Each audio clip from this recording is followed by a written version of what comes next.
On Tuesday morning, Mayweather told Stephen A. Smith he would give Manny a rematch after he recovered from shoulder surgery. However, days later, in an interview that has yet to air, he told Jim Gray he's changed his mind because Manny has too many excuses. He says Manny should accept the loss like a man instead of talking about a bum shoulder. He called him a sore loser and a coward. Jim Gray was on Mike and Mike this morning, and this is what he had to say about the chances of a rematch. These folks were arguing, nitpicking, and downright, tooth and nail on every single detail of this fight. The fact that these two guys got in the ring and fought each other, really, it is a miracle. And to say that this could happen again,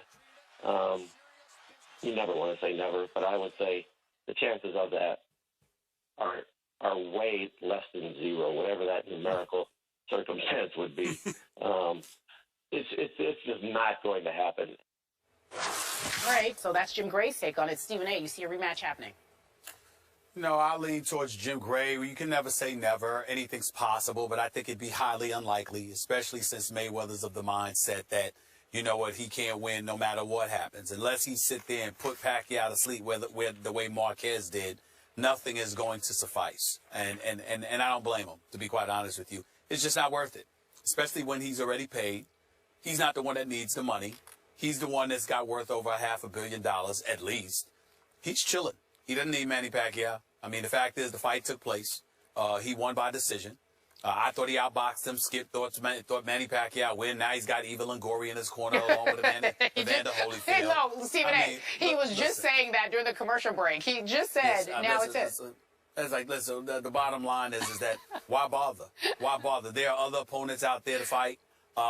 First of all, you got Canelo Alvarez, Miguel Cotto, David Garcia, and Amir Khan, a bunch of guys. Listen, and then you want to walk away? If you're going to retire in September, you don't have to come out of retirement to fight Manny Pacquiao. Manny Pacquiao is going to have a loss on his record against Floyd Mayweather Jr., whether he likes it or not. That is in the books. It's in the history books. It is what it is. That's what it's going to go down as a loss, and that's that. I wouldn't even waste my time. Now, obviously, if the public is demanding it the way they were before, that would be different. But the public's not demanding it. Most folks in the public are saying they don't want to see a fight like that again. So why bother? If I'm Money Mayweather, why bother? Doesn't make any sense. Okay, so remember on Monday, I told you that I seriously doubted there would be a rematch. That's why I told you on Tuesday I was pleasantly, not just surprised, I was pleasantly shocked that Floyd texted you. I told you this in the break, and you were gone, obviously, and then I used it as your announcement of what Floyd had just texted you, that he would welcome a rematch. Wow, he would?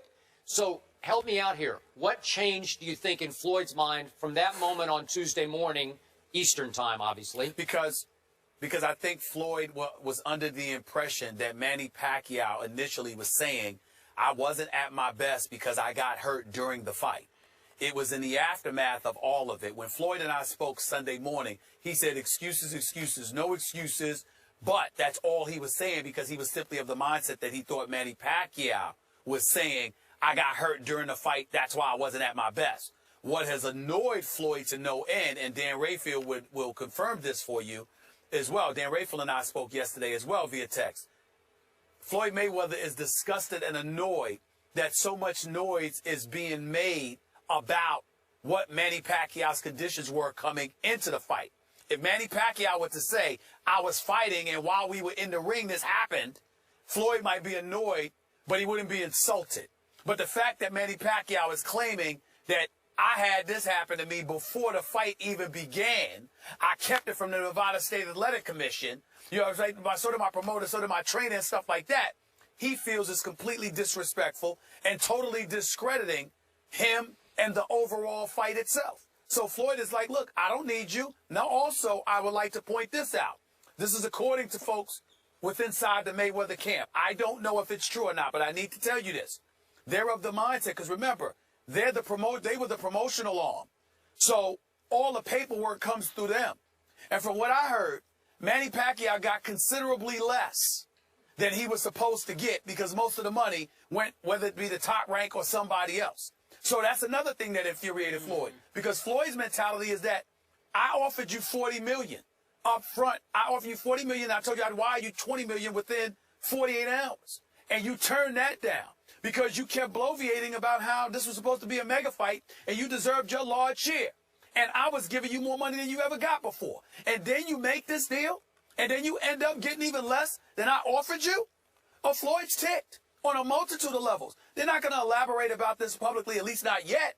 But that's the kind of stuff that I've been hearing. So all of this stuff has contributed to really irritating Floyd, because Floyd is like, I might be arrogant, I might floss, I might have this money, but I respect the profession of boxing, what boxers have to go through. I'm making my money. I tried to facilitate you making yours. And not only did you give me lip, but then you didn't end up capitalizing off the money that we worked so hard to ensure that you get.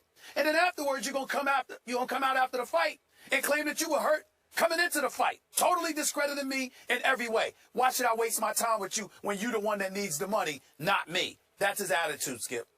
I'm lost here. I think we have a little revisionist history going on, because all this came out that he was hurt before the fight on Sunday going into Monday, and you got the text on Tuesday morning. No, but I told you we spoke Sunday morning, too. Before I went on SportsCenter, Floyd called me. Before I went on the air with Hannah Storm, Sunday morning, I walked off the SportsCenter set with Hannah Storm and Bernard Hopkins because Floyd asked me to call him. And Floyd told me that Sunday morning, excuses, everybody's got one, but he lost, but he can come get it again so long as Top Rank is willing to put up the money this time instead of us. That's when Floyd first made that statement. Okay. Then Tuesday morning, when he saw you and I going back and forth, he texted me what I told you he texted me. Okay, I still don't know exactly what changed from Sunday up until Tuesday and then into Wednesday. On Sunday morning, he was of the impression that Pacquiao was complaining about an injury sustained during the fight. No. He was under that impression. I know, but I'm just saying nobody he was under that ever impression. said a peep about that. Bob Arum said moments after the fight he had the Kobe Bryant injury before. That's torn rotator cuff. I'm not disputing that. I'm telling you, Floyd was under the impression that Manny was talking about an injury sustained during the fight, as opposed to Tuesday when he learned that Pacquiao had been saying it occurred before the fight. You got to remember, Floyd just won the fight Saturday night, did a bunch of press conferences, went out and hung out with folks and all of this other stuff. So he may very well not have heard the difference between it occurring during the fight and it occurring before the fight. So it's perfectly plausible how on Sunday morning, at 5 o'clock, he's thinking that Manny Pacquiao saying he sustained an injury during the fight as opposed to before it. And it's perfectly plausible to me that Floyd slept on it on Tuesday night into Wednesday and woke up and realized, wait a second, why would I risk fighting a healthy Manny Pacquiao after I've turned 39 years of age?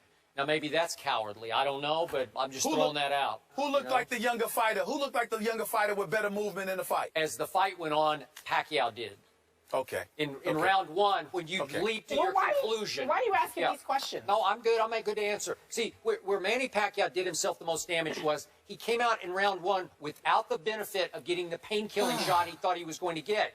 And he's scared, man. Like, I'm going to have to ease into this because I don't even know if my right arm is going to work here. So he eases in round one. I immediately tweeted, this is not a good start for Manny Pacquiao. And you jumped to the conclusion of, see, Floyd's bigger, he's longer, he's quicker, he looks younger. In round one, it went to Floyd, no doubt about it. Round two, Manny started easing into the fight. 3, he took round 3 for sure. 4, he pummeled Floyd, and here we went from there on. But you had already leaped to your conclusion, as had many Floyd fanatics out in our audience. I don't know what fight you were watching. It's sad. It really is. I missed what he said. Okay. The fight, guys. No rematch. It will not happen. I'm not even interested in talking about it anymore. Yeah. Floyd won the fight. Yeah. Period. No more fight talk on this show. For the first time since the Welsh report was released, Tom Brady spoke. But did he say enough? That's the discussion after the break. Damian Woody, is he joining us? Yes. I don't see him. Okay, great. Damian Woody's joining us. We'll be right back, folks.